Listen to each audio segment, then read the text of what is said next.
दोस्तों, स्वागत है आपका हमारे चैनल आर.के. वर्मा में। दोस्तों, गंगाराम पटेल और बुलाखीराम नाई एक नए शहर में पहुंचकर बुलाखीराम ने बाजार में देखा कि एक स्त्री हाथ में तलवार लिए एक व्यक्ति का पीछा कर रही थी और वह जान बचाने के लिए भागा जा रहा था। रात को बुलाखी ने गंगाराम से इस रहस्य को बताने का आग्रह किया तो गंगाराम ने उसे यह कहानी सुनाई। बुलाखीराम। गंगा तट पर बसे इस नगर में एक व्यापारी रहता था जिसका नाम है लक्ष्मीदत्त। अब से कुछ वर्ष पूर्व लक्ष्मीदत्त के पिता धर्मसेन ने उसका विवाह पटना निवासी अपने एक मित्र की बेटी जयावती के साथ कर दिया था। जयावती बेहद खूबसूरत थी। उसके पिता ने उसके विवाह में काफी दान दहेज भी दिया था। इस कारण जब धर्मसेन के घर में उसके बेटे की बहू बनकर आई तो सभी ने उसका दिल खोलकर स्वागत किया। वह घर की सबसे चहेती बहू बन गई। लक्ष्मीदत्त अपनी जया से बहुत प्यार करता था और उसकी हर इच्छा को पूरी करने के लिए सदैव तत्पर रहता था। संयोग से एक बार सेठ धर्मसेन जब गंगा में नौका विहार कर रहे थे, गंगा के भंवर में नौका फंस गई और भंवर में चक्कर लगाने लगी। इस विकट परिस्थिति से लक्ष्मीदत्त के माता पिता घबरा गए। घबराहट में नौका का किनारा उनके हाथ से छूट गया और वे दोनों गंगा की लहरों में समा गए। लक्ष्मीदत्त ने उनकी बहुत खोज करवाई किंतु उनका कहीं पता न लगा। थक-हार कर लक्ष्मीदत्त ने अपने माता पिता का क्रियाकर्म करवाकर सामाजिक दायित्व का निर्वाह कर दिया। पिता के मरने के बाद व्यापार का सारा भार लक्ष्मीदत्त के कंधों पर आ गया। इस कारण उसकी व्यस्तता बढ़ गई। हिसाब किताब के सिलसिले में वह देर रात अपनी दुकान पर बैठने और बाहर के प्रदेशों में भी व्यापार के सिलसिले में जाने लगा। इस कारण पत्नी को देने के लिए उसके पास समय का अभाव हो गया। यह स्थिति उसकी पत्नी जया के लिए असह्य हो गई। कहाँ तो अपने पति से उसका मिलन हर रोज होता था और अब ऐसी हालत हो गई थी कि 2-2 महीने के बाद जब लक्ष्मीदत्त अपने घर लौटता तो मात्र कुछ ही दिन घर पर ठहर पाता। व्यापार के सिलसिले में उसे फिर से यात्रा पर निकल जाना पड़ता था। जया प्रतिदिन उसके लौटने की प्रतीक्षा करती और राम्र को अकेली ही अपने बिस्तर पर मन मारकर सो जाती थी। बुलाखी। जया जवान थी, उसकी भी कुछ उमंगें थीं, कुछ अरमान थे। पति का सान्निध्य पाने की लालसा उसके मन में हर समय विद्यमान रहती थी। आखिर जब वह बहुत व्याकुल रहने लगी तो एक दिन उसके कदम लड़खड़ाने लगे और वह अपनी कामवासना को शांत करने का कोई उपाय सोचने लगी। संयोगवश एक दिन एक मनिहारा उसके पास चूड़ी बेचने के लिए आया। मनिहारा गबरू जवान था। हट्टा-कट्टा शरीर, आंखों में सुरमा, सफेद कुर्ते पर कालो बास्कट पहने उसने जया के मकान पर आकर चूड़ी बेचने के लिए आवाज लगाई तो जया नीचे उतर आई। मनिहारे का रूप पहली ही नजर में जया के मन में उतर गया और जब मनिहारे ने जया का कोमल हाथ अपने हाथ में लेकर यह पूछा, कैसे रंग की चूड़ी पहनाऊं सेठानी, तो बरबस ही जया के मुंह से निकल गया, जैसे रंग की चूड़ियां तुम्हें पसंद हों। बुलाखी। उस दिन से कैसे उस मनिहारे और जया के बीच अवैध संबंध स्थापित हो गए, यह एक अलग कहानी है। फिलहाल इतना जान लो कि जया ने उस मनिहारे को अपने पति का स्थानापन्न बना लिया और उसी से अपनी वासना की पूर्ति करने लगी। पर पुरुष का सहवास पाकर अब उसके स्वभाव में परिवर्तन होने लगा। पति के सान्निध्य को तरसती जया अब फूल की तरह खिली हुई रहने लगी। मनिहारा चूड़ी पहनाने के बहाने जब जया के घर के चक्कर लगाने लगा तो पड़ोसियों को उनके संबंधों पर संदेह होने लगा और दबी जुबान से यह चर्चा गलियों में फैलने लगी कि व्यापारी लक्ष्मीदत्त की पत्नी और मनिहारे के बीच अवैध संबंध पनपने लगे हैं। एक दिन लक्ष्मीदत्त 2 महीने के बाहरी प्रवास से घर लौटा। अपने साथ वह जया को देने के लिए ढेरों उपहार लाया था, लेकिन जया ने उन उपहारों की तरफ देखा तक नहीं। वह दिन भर तुनकती रही और रात को भी अपने पति से प्रेममय व्यवहार न किया। इससे लक्ष्मीदत्त को उस पर संदेह हो गया। वह सोचने लगा कि कहीं मेरी अनुपस्थिति में मेरी पत्नी के किसी परपुरुष के साथ संबंध तो नहीं बन गए। लेकिन उसने जुबान बंद ही रखी और जया के प्रति अपना व्यवहार पहले जैसा ही बनाए रखा। लगभग 2 हफ्ते तक घर में ठहरने के बाद एक दिन उसने अपनी पत्नी से कहा, प्रिय, मुझे अफसोस है कि मैं आजकल तुम्हारे लिए ज्यादा समय नहीं दे पाता हूं, पर करूं भी तो क्या? विवशता है, व्यापार के सिलसिले में बाहर जाना ही पड़ता है। तो क्या कल फिर बाहर जा रहे हो? जया ने भ्रिकुटी चढ़ाते हुए पूछा। हाँ, लक्ष्मी दत्त ने कहा, लेकिन तुम चिंता मत करो, सिर्फ हफ्ते भर का काम है। 1 हफ्ते बाद मैं पुनः लौट आऊंगा। ठीक है, जया बोली, मैं इतने दिन तक प्रतीक्षा कर लूंगी, पर तुम अपने स्वास्थ्य का ध्यान रखना। इस प्रकार पत्नी को आश्वस्त कर दूसरे दिन व्यापारी लक्ष्मीदत्त घर से व्यापार के बहाने बाहर निकल गया, पर वह शहर से बाहर न गया। सारा दिन उसने अपने एक मित्र के यहाँ बिताया और रात्रि के 10 बजे अपने मकान पर जा पहुंचा।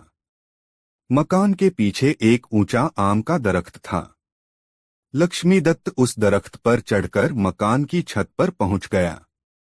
दबे पांव वह अपने कमरे की खिड़की के पास पहुंचा और खिड़की की एक झिरी से झांककर उसने जो दृश्य देखा, उसे देखकर उसका समूचा जिस्म क्रोध से जल उठा। अंदर उसी के बिस्तर पर जया उस मनिहारे की बाहों में सिमटी हुई थी। दोनों वासना की तरंगों में डूबे हुए एक दूसरे में समा जाने के लिए आतुर हो रहे थे। बाहर अंगारों पर लेटता हुआ लक्ष्मीदत्त किसी तरह स्वयं पर संयम बनाए रहा। वासना का उफान शांत हुआ तो जया ने अपने कपड़े व्यवस्थित किए और अपने प्रेमी उस मनिहारे से बोली, अब तुम नित्य ही रात को यहाँ आ जाया करो।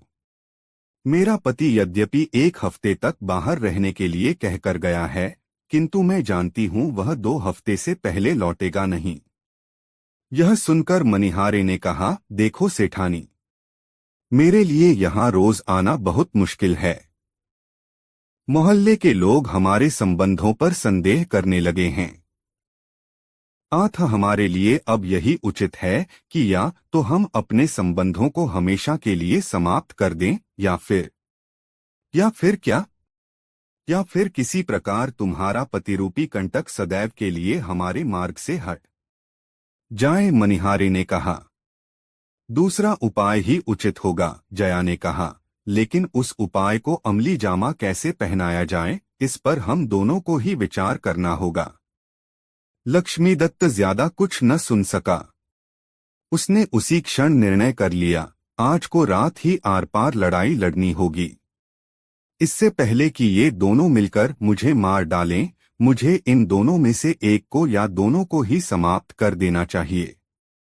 ऐसा विचार कर वह पेड़ के रास्ते से पुनः नीचे उतरा, अपनी दुकान पर पहुंचा और वहां से एक तेज धार वाला खंजर लेकर पुनः अपने मकान पर पहुंच गया। दरख्त के रास्ते ही वह पुनः छत पर चढ़ा और उस खंजर की नोक से अपने कक्ष का दरवाजा धीरे से खोल लिया। तब उसने सोते हुए मनिहारे की गर्दन रेत डाली और दबे पांव अपने कक्ष से बाहर निकल आया। सुबह जब जया जागी तो उसने अपने प्रेमी को मरा हुआ पाया। यह देखकर वह घबरा गई। उसने सोचा कि यदि यह लाश उसके घर से बरामद हो गई तो निश्चय ही वही हत्यारी समझी जाएगी और इसका अर्थ होगा फांसी के फंदे पर झूल जाना। अतः बहुत सोच विचार कर उसने उस लाश से पीछा छुड़ाने का उपाय किया। उसने लाश के कई टुकड़े किए, उन्हें लेकर गंगा में बहा आई। एक बोरे में बंद किया और गंगा स्नान के बहाने उस बोरे को लक्ष्मीदत्त ने उस वृक्ष पर चढ़कर यह सारा माजरा अपनी आंखों से देखा। यह देखकर उसकी आंखों में चमक आ गई कि अंततः उसने अपने एक प्रतिद्वंद्वी से तो पीछा छुड़ा लिया था, अब उसकी बेवफा पत्नी की बारी थी। योजनानुसार लक्ष्मीदत्त अपने घर वापस लौटा। अपने साथ पत्नी को देने के लिए वह छोटी बोरियों में बंद अनेक उपहार लाया था। उसने वह सारे उपहार अपने कक्ष के बाहर ही रख दिए। भोजनोपरांत जब पति पत्नी वार्तालाप करने को बैठे तो पत्नी ने पूछा, इस बार तो ऐसा लगता है कि मेरे लिए ढेर सारे उपहार लेकर आए हो। हाँ, लेकिन जल्दबाजी में उन्हें दरवाजे के पास ही छोड़ दिया। लक्ष्मीदत्त ने कहा, तुम ऐसा करो, एक एक करके सारे उपहार कमरे में ले आओ और बोरियां खोलकर उन्हें व्यवस्थित ढंग से सजा दो। लक्ष्मीदत्त की पत्नी ने बाहर जाकर एक बोरी उठाई, किंतु बोरी उससे उठी नहीं। असर इस पर वह बोल उठी, बोरी तो बहुत भारी है, मुझसे उठाए नहीं उठती। यह सुनकर लक्ष्मीदत्त के मुख से निकल गया, यह बोरी मनिहारे की लाश से को तो ज्यादा भारी नहीं है, जिसे तुम सुबह उठाकर गंगा नदी में बहा आई हो। यह सुनकर उसकी पत्नी सन्नसी रह गई। वह समझ गई कि उसका भांडा फूट गया है। उसके पति ने उसका मनिहारे के साथ प्रेमालाप अपनी आंखों से देख लिया है। अब यह अवश्य ही मुझको दंड दिलवाए बिना न मानेगा। अतः इससे पहले कि यह नगर कोतवाल को इस घटना की सूचना पहुंचाए, मुझे इसको समाप्त कर देना चाहिए। ऐसा विचार कर वह नीचे की ओर उस कक्ष की ओर भागी जिसमें वह तलवार रखी हुई थी जो कभी दूल्हा बनते समय लक्ष्मीदत्त ने पहनी थी। लक्ष्मीदत्त ने जब वस्तुस्थिति को समझा तो वह भी उसी कमरे की ओर भागा, किंतु जया उससे ज्यादा फुर्तीली निकली। उसने जल्दी से वह तलवार खूंटी से उतार ली और उसे म्यान से बाहर खींचकर लक्ष्मीदत्त की ओर लपकी। अपनी पत्नी को साक्षात रणचंडी बना देख लक्ष्मीदत्त अपने प्राण बचाने के लिए बाहर की ओर भाग छूटा। अब स्थिति ऐसी बन गई कि आगे आगे प्राण बचाने के लिए लक्ष्मीदत्त भाग रहा था और पीछे पीछे हाथ में तलवार लिए उसकी पत्नी जया उसका पीछा कर रही थी। कहानी का समापन करते हुए गंगाराम पटेल ने बुलाखी नाई से कहा, बुलाखी राम, आज तू जिस दृश्य को देखकर आया था वह दृश्य उसी समय का था। अब बता, तेरी जिज्ञासा शांत हुई या नहीं? हो गई पटेल जी, बुलाखी बोला, आप तो जैसे अंतर्यामी हैं। सारी कहानी का खाका मेरी आंखों के सामने ऐसे नाच उठा जैसे यह घटना मेरे सामने ही घटित हुई हो। बस तो फिर अब सो जा, आगे कल भी यात्रा करनी है। यह कहकर गंगाराम ने आंखें मूंद लीं। कुछ ही देर में बुलाखीराम नाई के भी खर्राटे वहां गूंजने लगे। रात बीतती रही। दोस्तों, ये कहानी आपको कैसी लगी कमेंट में जरूर बताएं। दोस्तों, सुबह भोर हुई तो गंगाराम पटेल और बुलाखीराम उठे और सामान समेटा और घोड़ों पर जीन कसकर अपनी यात्रा पर निकल पड़े। रास्ते में एक नगर में उन्होंने दोपहर का भोजन किया और दिन ढलते ढलते एक नए नगर में जा पहुंचे। वहां वे एक धर्मशाला में ठहर गए। नित्य की तरह बुलाखी भोजन का सामान खरीदने के लिए चला गया। वहां उसने लौटती बार जो दृश्य देखा वह उसका रहस्य जानने को बेचैन हो उठा। भोजन आदि से निवृत्त होकर जब गंगाराम बिस्तर पर पहुंचकर हुक्का गुड़गुड़ाने लगे तब उसने पटेल के पैर दबाते हुए उनसे कहा, पटेल जी, अब तो आप भोजनादि से निवृत्त हो चुके हैं। क्या अब मैं अपनी वह बात कहूं जो आज बाजार से लौटते समय मैंने देखी है? हाँ हाँ भाई, अवश्य कहो, पटेल विनोद भरे स्वर में बोले। तुम्हारी इस शर्त को मानकर ही तो मैं तुम्हें साथ लाया हूं। मुझे मालूम है कि मैंने तुम्हारी शंका का समाधान न किया तो सवेरा होते ही तुम मेरा साथ छोड़कर वापस लौट जाओगे। आथ अपनी बात अवश्य कहो। पटेल जी, आज जब मैं बाजार से सामान खरीदकर वापस लौट रहा था तो मैंने एक दुकान के बाहर भीड़ जुटी हुई देखी। यह देख मैं भी यह जानने के लिए वहां ठहर गया कि देखूं माजरा क्या है, किस कारण यह भीड़ खड़ी है। मैंने देखा कि एक वैश्य की दुकान के नीचे एक 12-13 वर्षीय लड़के की लाश पड़ी हुई है। लाश के समीप ही उस लड़के के माँ बाप बैठे सिसक रहे थे। तभी एक व्यक्ति वहां पहुंचा। उसमें और वैश्य में कुछ वार्तालाप हुआ। फिर उस व्यक्ति ने लड़के के पिता से किसी बात की शपथ लेने के लिए कहा। लड़के के पिता ने जैसे ही शपथ ली कि मृत लड़का जीवित होकर खड़ा हो गया। यह देखकर मेरी हैरत का ठिकाना न रहा। मैं तत्काल वहां से चलकर आपके पास पहुंचा। बस तभी से मेरे पेट में इस बात का रहस्य जानने के लिए मरोड़े उठ रही थीं, किंतु मुझे यह भी मालूम था कि आप बिस्तर में जाने से पहले कुछ बताएंगे नहीं, इसलिए खामोश ही रहा। अब आप मुझे उस रहस्य के बारे में बतलाइए। सुनो, बुलाखीराम पटेल बोले, यहाँ से कुछ कोसों के फासले पर एक गांव है किशनपुर। उस गांव में रेवतीरमण नाम का एक गरीब ब्राह्मण निवास करता था। उसकी पत्नी का नाम शीला था। नाम के अनुकूल उसकी पत्नी बहुत ही शील स्वभाव की थी। ब्राह्मण भी बहुत नेक और अच्छे आचरण वाला था। उनका एक बेटा भी था, जिसकी आयु तब 10 वर्ष की हो चुकी थी। उसका नाम था चंद्रदेव। रेवतीरमण नाम का वह ब्राह्मण बहुत गरीब था। उसके पास जमीन भी ज्यादा नहीं थी। उस जमीन से जो भी अनाज पैदा होता, उसी के सहारे उनका निर्वाह होता था। अपनी आर्थिक स्थिति से तंग आकर एक दिन उसने अपनी पत्नी से कहा, सुनो शीला, यहाँ गांव में रहकर निर्वाह करना दिन प्रतिदिन मुश्किल होता जा रहा है। मैंने निश्चय किया है कि 1-2 दिन में यह गांव छोड़कर किसी बड़े नगर को चल पड़ेंगे। बड़े शहरों में काम की कोई कमी नहीं होती। ईश्वर ने चाहा तो हम वहां किसी की नौकरी कर लेंगे और आराम से जीवन व्यतीत करेंगे। कुछ सालों बाद जब हमारे पास कुछ धन इकट्ठा हो जाएगा तो हम वापस लौट आएंगे और उस धन से कोई कारोबार कर लेंगे। इस तरह आसानी से हमारे जीवन का निर्वाह हो जाएगा। अब बताओ, तुम्हारी क्या राय है इस विषय में? मेरी राय तो वही है जो आपकी है, रेवती की पत्नी ने कहा। जैसा आपको उचित लगे आप वैसा ही कीजिए। मैं आपके साथ हूँ। इस प्रकार विचार करके रेवती अपनी पत्नी और पुत्र को साथ लेकर शहर के लिए चल पड़ा। शहर में पहुंचकर रेवतीरमण ने एक वैश्य के यहाँ नौकरी कर ली। उसकी पत्नी ने भी एक महाजन के यहाँ खाना बनाने की नौकरी कर ली। इस तरह से उनका निर्वाह ठीक ढंग से होने लगा।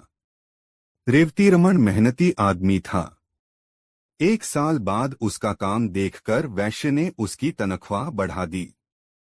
इस तरह से वह अपने परिवार का भरण पोषण करने के पश्चात कुछ धन भविष्य के लिए बचाने लगा। 3 साल के बाद उन दोनों की कमाई से 5,000 रुपए इकट्ठे हो गए। तब दोनों ने अपनी अपनी नौकरी छोड़ दी और अपने गांव लौट पड़े। शाम के समय वे इसी नगर में पहुंचे। उन्होंने रात्रि विश्राम के लिए किसी उपयुक्त जगह की जानकारी चाही।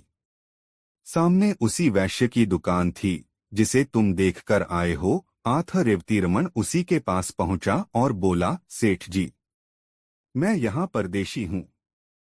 मेरे साथ मेरा परिवार भी है। मैं रात्रि विश्राम के लिए किसी उपयुक्त जगह की तलाश में हूँ। क्या आप मुझे कोई ऐसा स्थान बता सकते हैं जहां हम सुरक्षित रह सकें? कोई जोखिम की चीज तो नहीं है तुम्हारे पास? मेरा मतलब है रुपया पैसा। वह तो है सेठ जी। इसीलिए तो मैं किसी सुरक्षित जगह पर रात को ठहरना चाहता हूँ। देखो भाई, सेठ बोला, तुम्हारे रात्रि विश्राम के लिए तो मैं तुम्हें जगह दे सकता हूँ, लेकिन तुम्हारे पास मौजूद रुपयों की जिम्मेदारी नहीं ले सकता। यह शहर चोर लुटेरों के लिए बहुत बदनाम है। कोई चोर लुटेरा रात में आकर तुमसे तुम्हारा धन छीन ले गया तो मेरी बहुत बदनामी होगी।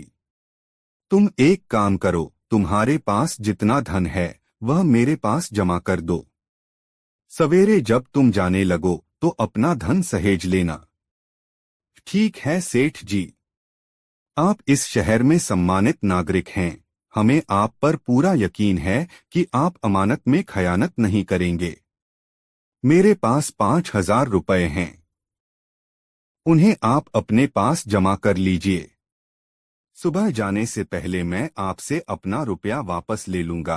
ऐसा कहकर रेवती रमन ने अपना पैसा उस वैश्य के पास जमा करवा दिया। वह रात रेवती रमन और उसके परिवार ने सेठ की दुकान के बाहर लगे फट्टों पर सोकर काट ली। प्रातः जब सेठ ने दुकान खोली तो रेवती रमन ने उससे अपना पैसा वापस मांगा। इस पर सेठ की त्योरियां चढ़ गईं। उसने तेज आवाज में पूछा, कैसा पैसा? तुमने मुझे कोई पैसा नहीं दिया था। इस पर दोनों में तकरार होने लगी। पड़ोसी और राहगीर इकट्ठे हो गए। सेठ के पड़ोसियों ने तब उनका विवाद खत्म करने के लिए रेवती रमन से कहा, देखो भाई, तुम कहते हो कल रात तुमने इनके पास 5,000 रुपए जमा कराए थे, जबकि ये सेठ इस बात से साफ इनकार कर रहा है।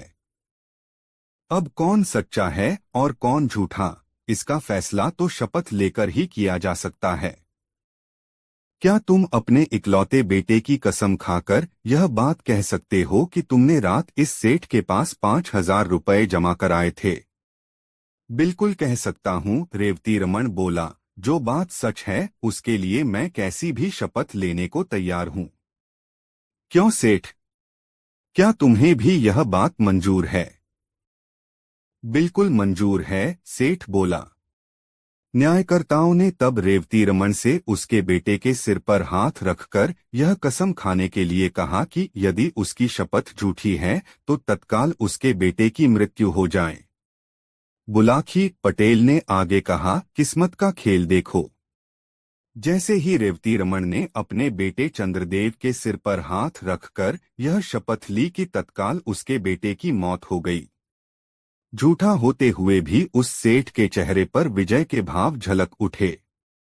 रेवती और उसकी पत्नी सन्न रह गए।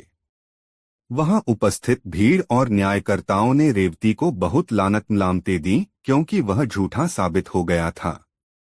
रेवती की हालत ऐसी हो गई जैसे भरे बाजार में उसे किसी ने नंगा कर दिया हो। पति पत्नी दोनों ही सिसक रहे थे और भीड़ उनका मजाक उड़ा रही थी, उन पर फप्तियां कस रही थी। तभी उस भीड़ में से निकलकर एक आदमी रेवती रमन के पास पहुंचा। उसने उससे कहा, देखो दोस्त, असली माजरा क्या है, तुम मुझे सच्ची बात बताओ। क्या वाकई तुमने इस सेठ को 5,000 रुपए जमा करने के लिए दिए थे? रेवती रमन बोला, यह बात मैं कई बार दोहरा चुका हूँ, लेकिन किसी को यकीन ही नहीं हो रहा, उल्टा सभी लोग मुझे ही बेईमान करार दे रहे हैं। तब एक बार तुम मेरे सामने अपने लड़के की शपथ लेकर यह बात दोबारा कहो कि मेरी बात बिल्कुल सही है। मैंने सेठ के पास अपने 5,000 रुपए जमा कराए थे। यदि तुम्हारी बात सत्य निकली तो तुम्हारा मृत बेटा अभी जीवित होकर उठ खड़ा होगा। फिर उस आदमी ने सेठ से कहा, क्यों सेठ, तुम्हें मंजूर है यह बात? बिल्कुल मंजूर है। भला मुझे क्या एतराज हो सकता है, लेकिन यह आदमी झूठा है। इसका झूठ साबित भी हो चुका है। बेटे की शपथ लेने के बाद इसने झूठ बोला, इसलिए तो इसके बेटे की मौत हो गई है। बेशक बेशक वह व्यक्ति बोला, पर अगर इस बार शपथ लेने के बाद इसका बेटा जीवित हो जाए, उस सूरत में तुम्हें इसे 5 नहीं 10,000 रुपए वापस करने होंगे। बोलो मंजूर है? कहा तो है, मुझे इसका चैलेंज मंजूर है, सेठ ने कह दिया। उस व्यक्ति के कहने पर रेवती रमन ने अपने मृत बेटे की शपथ लेकर अपनी बात दोहरा दी। शपथ लेते ही एक चमत्कार हो गया। रेवती रमन का मृत बेटा जीवित होकर उठ बैठा। सारी भीड़ यह देखकर आश्चर्यचकित रह गई। तब सेठ को वादे के अनुसार रेवती रमन को 5 की जगह 10,000 रुपए लौटाने पड़े।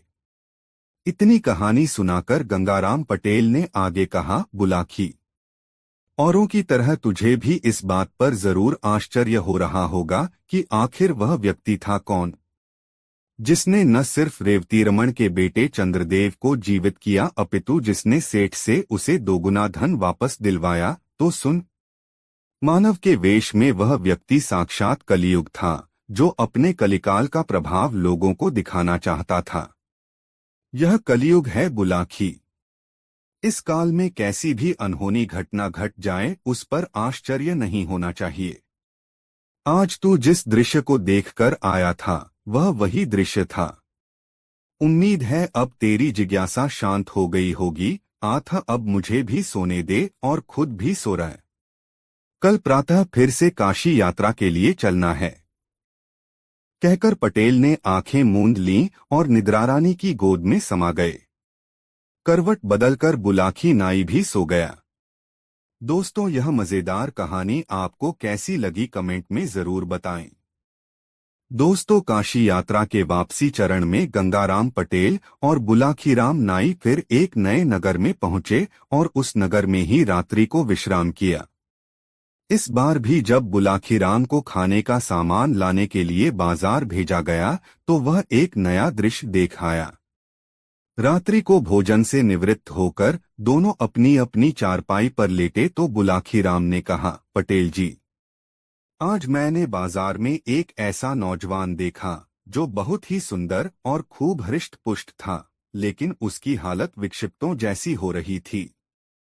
वह कुछ देर चलता, फिर रुक जाता, फिर अपने दोनों हाथ ऊपर उठाता और जोर से चिल्लाकर कहता, हाय अब मैं क्या करूं, हाय अब मैं क्या करूं। पटेल जी, उसकी विचित्र हरकतें देखकर मेरे मन में यह जानने के लिए कौतूहल हो रहा है कि वह नौजवान था कौन और वह किस लिए इस प्रकार प्रलाप कर रहा था। कृपा करके इसका रहस्य मुझे बताइए। बुलाखीराम की बात सुनकर गंगाराम पटेल ने कुछ क्षण के लिए अपनी आंखें बंद कर लीं। यूं लगा जैसे वह अतीत में चले गए हों। फिर आंखें खोलीं और कहा, बुलाखी, सुन उस अर्धविक्षिप्त नौजवान का रहस्य, लेकिन एक बात मैं फिर दोहराता हूं। कहानी के बीच बीच में हुंकारा जरूर भरते रहना।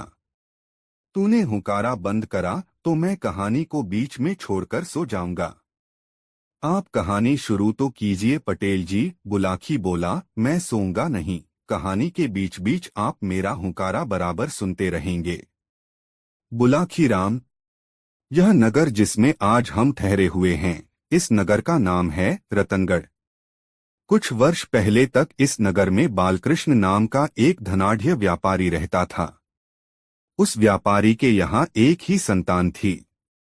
उसके इकलौते पुत्र का नाम था केवलराम। केवलराम की आयु जब मात्र 3 वर्ष की थी तभी उसकी माता का देहांत हो गया। पिता बालकृष्ण ने उसे माता तथा पिता दोनों का प्यार देकर उसकी परवरिश की थी। अपनी पत्नी की मृत्यु के समय बालकृष्ण खूब जवान था। वह चाहता तो उस समय दूसरा विवाह भी कर सकता था, किंतु उसने यह सोचकर विवाह न किया कि पता नहीं उसकी नई पत्नी उसके बेटे के साथ कैसा व्यवहार करे। इस तरह उसने अपनी पूरी जवानी अपने बेटे की अच्छी परवरिश पर कुर्बान कर दी।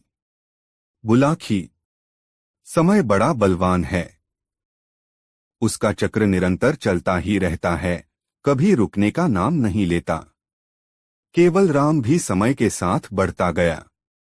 धीरे धीरे उसकी उम्र 19 वर्ष की हो गई। अब बालकृष्ण को उसके विवाह की चिंता सताने लगी। एक दिन उसने केवलराम को बुलाकर कहा, बेटा केवलराम, अब तुम किशोर आयु पार करके यौवनावस्था में प्रवेश कर चुके हो। मैं चाहता हूं कि अब तुम्हारा विवाह करा दूं ताकि यह घर आबाद हो जाए। मैंने तुम्हारे लिए एक सुंदर सी कन्या देख भी ली है। कहो तो उसके पिता से आगे बात चलाऊं? केवलराम ने कहा, नहीं पिताजी, अभी विवाह की ऐसी जल्दी नहीं है। अभी मैं अपनी आगे की शिक्षा पूरी करना चाहता हूं। 2 साल बाद ही आप इस विषय पर बात करना। बेटे की इच्छा के आगे पिता को मन मारकर चुप रह जाना पड़ा।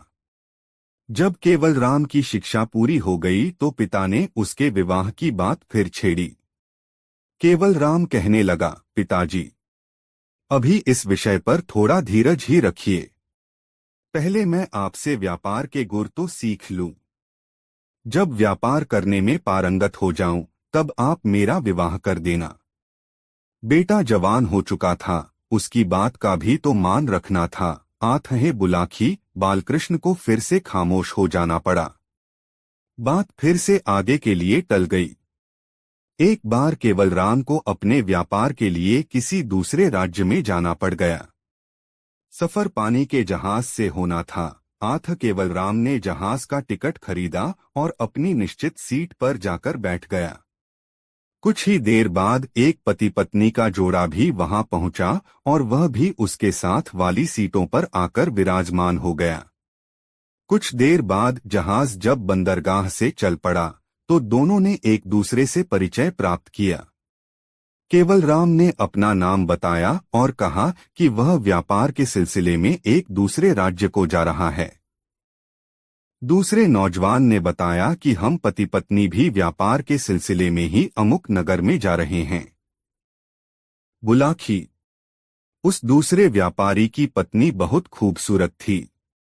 केवलराम पहली ही नजर में उसकी ओर आकर्षित हो गया। व्यापारी की वह जवान पत्नी भी केवलराम के शरीर सौष्ठव और उसकी सुंदरता पर मुग्ध होकर उसकी तरफ आकर्षित हो गई। इस तरह दोनों ही एक दूसरे को चाहने लगे और व्यापारी की नजर बचाकर एक दूसरे से मिलने लगे। जहाज का सफर कई दिनों का था। आठ वे दोनों कई बार मिले।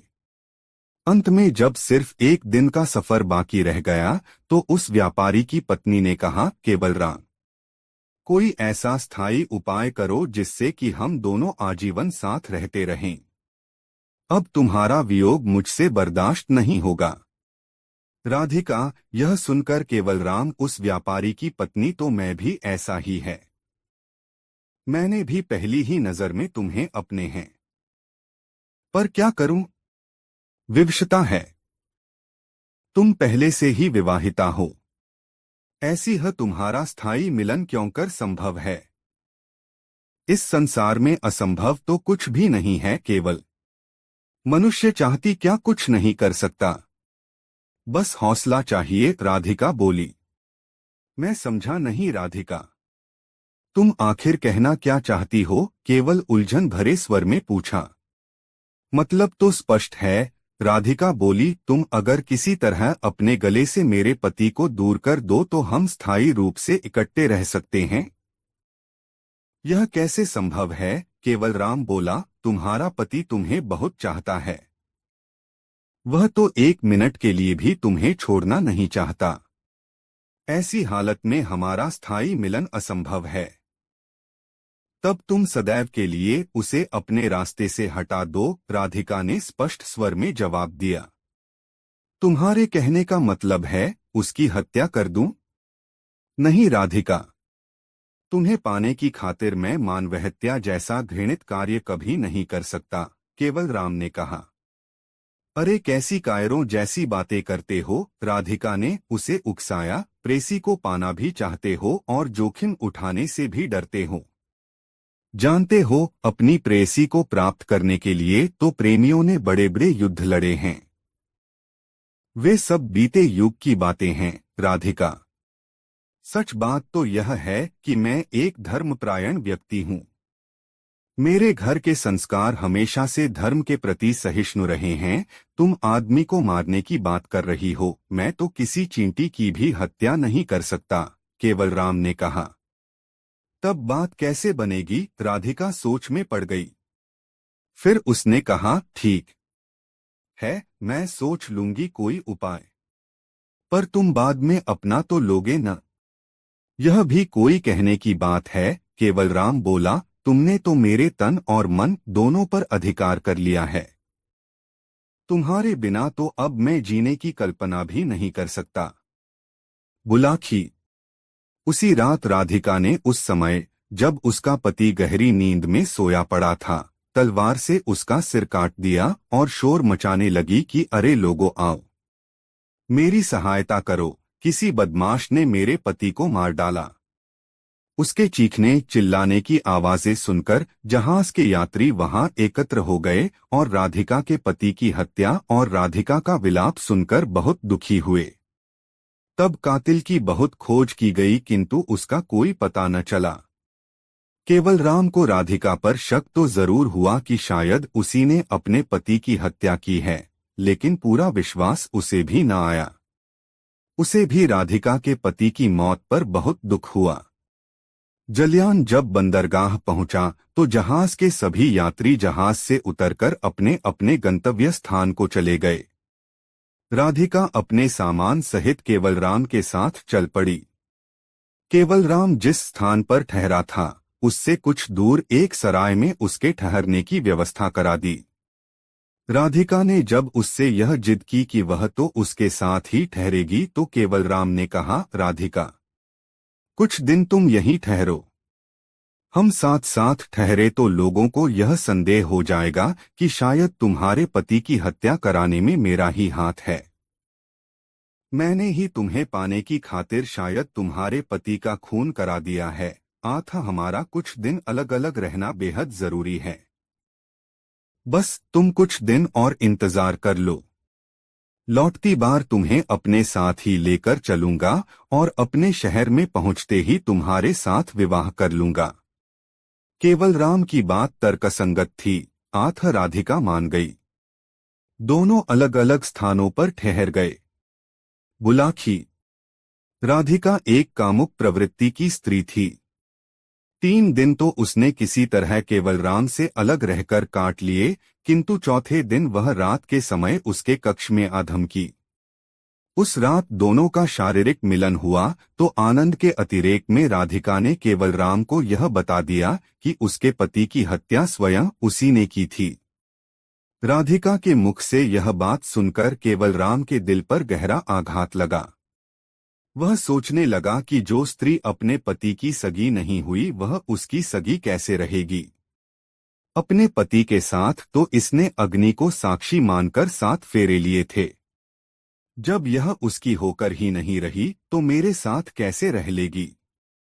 कल को इसे मेरे से भी अच्छा कोई युवक मिल गया तो यकीनन यह रात को सोते समय मेरा भी गला रेत देगी और अपने नए प्रेमी के साथ चली जाएगी। बस उसी दिन से केवल के दिमाग में यह बात बैठ गई कि राधिका के पति की हत्या का मूल कारण वह स्वयं है। न मैं राधिका की तरफ आकर्षित होता और न राधिका मेरे प्रेम में फंसकर अपने पति की हत्या करती। बुलाखी। केवलराम दिन रात इसी पश्चाताप की अग्नि में जलने लगा। वह दूसरे ही दिन राधिका को उसके हाल पर छोड़कर अपने शहर लौट आया। तब से एक ही बात उसके मुंह से निकलती रहती है, हाय अब मैं क्या करूं, हाय अब मैं क्या करूं। सोहे बुलाखी। आज शाम तूने जिस विक्षिप्त व्यक्ति को देखा था वह केवलराम ही था। अपने शहर में आकर भी उसे चैन नहीं मिला है। उसकी आत्मा उसे बार बार धिक्कारती है। इसी कारण उसकी हालत विक्षिप्तों जैसी हो गई है। इतना कहकर पटेल ने कुछ क्षण के लिए विराम लिया, फिर बोले, उम्मीद है अब तेरी शंका का निवारण हो गया होगा। अब स्वयं भी सो रहा और मुझे भी सोने दे। रात काफी बीत चुकी है। बुलाखीराम की शंका का निवारण हो चुका था। दोस्तों, यह कहानी आपको कैसी लगी कमेंट बॉक्स में जरूर बताएं। ऐसी और नई मजेदार कहानी सुनने के लिए हमारे चैनल आरके वर्मा को सब्सक्राइब जरूर कर लें और यह वीडियो अपने मित्रों के साथ जरूर शेयर करें। वीडियो देखने के लिए बहुत बहुत धन्यवाद।